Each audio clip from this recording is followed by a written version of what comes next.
ಆತ್ಮೀಯ ಎಲ್ಲ ಕನ್ನಡಾಭಿಮಾನಿಗಳೇ, ನಿಜವಾಗ್ಲೂ ನಮ್ಮ ಮುಳಬಾಗಿಲು ತಾಲೂಕಿನ ಕನ್ನಡ ಸಾಹಿತ್ಯ ಸಮ್ಮೇಳನವನ್ನು ಮುಳಬಾಗಿಲು ಗಡಿ ಭಾಗದ ಮೂಡಲಬಾಗಿಲಿನ ಗಡಿ ಭಾಗದಾಗಿರ್ತಕ್ಕಂಥ ನಂಗ್ಲಿ ಗ್ರಾಮದಲ್ಲಿ 5ನೇ ತಾರೀಕು ಫೆಬ್ರವರಿ 2025ರಂದು ಅದ್ಧೂರಿಯಾಗಿ ನಮ್ಮ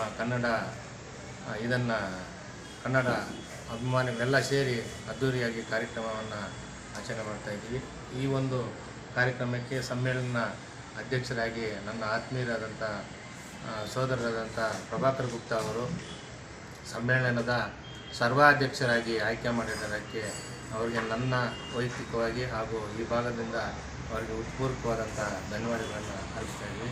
ನಿಜವಾಗ್ಲೂ ಹೇಳಬೇಕಾದ್ರೆ ಪ್ರಭಾಕರ್ ಗುಪ್ತಾ ಅವರು ಸುಮಾರು 20-25 ವರ್ಷಗಳಿಂದ ಕನ್ನಡದ ಬಗ್ಗೆ ಹೆಚ್ಚು ಕಾಳಜಿಯನ್ನು ವಹಿಸಿ ಅನೇಕ ಜನಪರ ಕಾರ್ಯಕ್ರಮಗಳನ್ನು ಹಾಗೂ ಕನ್ನಡದ ಬಗ್ಗೆ ಈ ಭಾಗದಲ್ಲಿ ನಂಗ್ಲಿ ಭಾಗದ ಆಂಧ್ರ ಟೋಲ್ಗೇಟ್ ಹತ್ರ ಗಡಿ ಭಾಗದಲ್ಲಿ ಒಂದು ಕಮಾನನ್ನು ಕಟ್ಟುವುದರ ಮುಖಾಂತರ ಅಲ್ಲಿ ನಮ್ಮ ಕನ್ನಡದ ಒಂದು ಬಾವುಟವನ್ನು ಆರಿಸುವುದರ ಮುಖಾಂತರ ಹಾಗೆ ರೋಟ್ರಿ ಸಂಸ್ಥೆಯಲ್ಲಿ ಅಧ್ಯಕ್ಷರಾಗಿ ಅನೇಕ ಸಮಾಜಮುಖ ಕಾರ್ಯಕ್ರಮಗಳನ್ನು ಹಮ್ಮಿಕೊಂಡು ಉತ್ತಮವಾಗಿರ್ತಕ್ಕಂಥ ಭವಿಷ್ಯವನ್ನು ನಿರ್ಮಿಸಿ ಮಕ್ಕಳಿಗೆ ಶಾಲಾ ಮಕ್ಕಳಿಗಾಗಿರ್ಬೋದು ಸಮಾಜಕ್ಕೆ ಒಳ್ಳೆಯ ಸೇವೆಯನ್ನು ಮಾಡಿದ್ದಾರೆ. ಅವರನ್ನು ಅಧ್ಯಕ್ಷರು ಮಾಡಿರೋದು ನಮ್ಮೆಲ್ಲರಿಗೂ ಖುಷಿಯಾಗಿದೆ.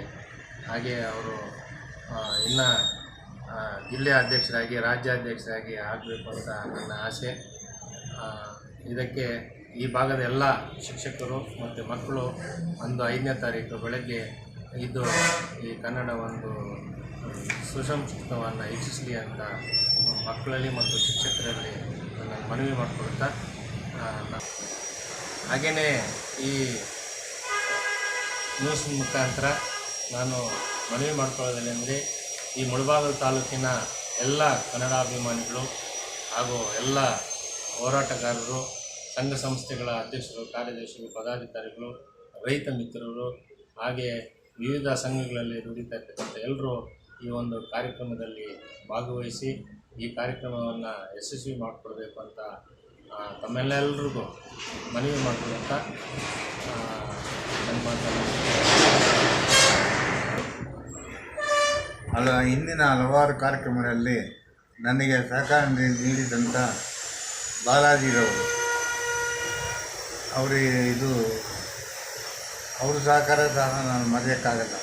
ಅವ್ರ ಜೊತೆಗೆ ಗಣೇಶ್ ಅಂತ ಅವರು ಈಗ ಬೆಂಗಳೂರಿನಲ್ಲಿ ರವಿಶಂಕರ್ ಗುರೂಜಿರವ್ರ ಈ ಮಾಧ್ಯಮ ಬಂದು ಅಧಿಕಾರಿಗಳಾಗಿ ಸೇವೆ ಸಲ್ಲಿಸ್ತಾ ಇದ್ದಾರೆ.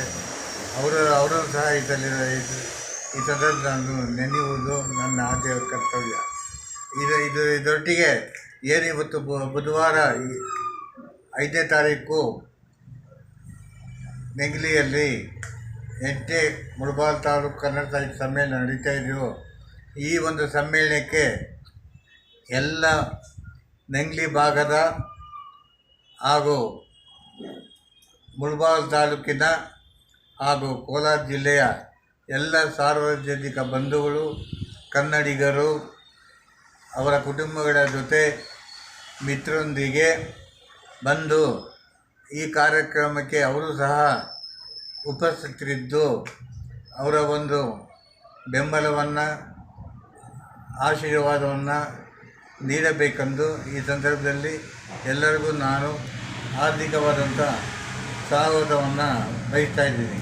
ಈ ಒಂದು ಅವಕಾಶ ನನಗೆ ಸಮ್ಮೇಳನದ ಸರ್ವಾಧ್ಯಕ್ಷರಾಗಿ ಅವಕಾಶ ಮಾಡಿಕೊಟ್ಟಂಥ ನಮ್ಮ ಕನ್ನಡ ತಾಯಿ ಶ್ರೀ ಭುವನೇಶ್ವರಿ ಮಾತೆಯ ಪಾದಪದ್ಮಗಳಿಗೆ ನಾನು ನಮಸ್ಕಾರಗಳನ್ನು ಸಲ್ಲಿಸುತ್ತಾ ಆ ದೇವಿಯ ಆಶೀರ್ವಾದ ಸಹ ಈ ಸಮ್ಮೇಳನ ಯಶಸ್ವಿಯಾಗಲಿಕ್ಕೆ ಇರಬೇಕೆಂದು ಆ ದೇವಿಯಲ್ಲಿ ಪ್ರಾರ್ಥಿಸುತ್ತಾ ನನ್ನ ಮಾತುಗಳನ್ನು ನಾನು ಮುಗಿಸ್ತಾ ಇದ್ದೀನಿ. ಜೈ ಕರ್ನಾಟಕ, ಜೈ ಕನ್ನಡ ಮಾತೆ, ಜೈ ಭುವನೇಶ್ವರಿ.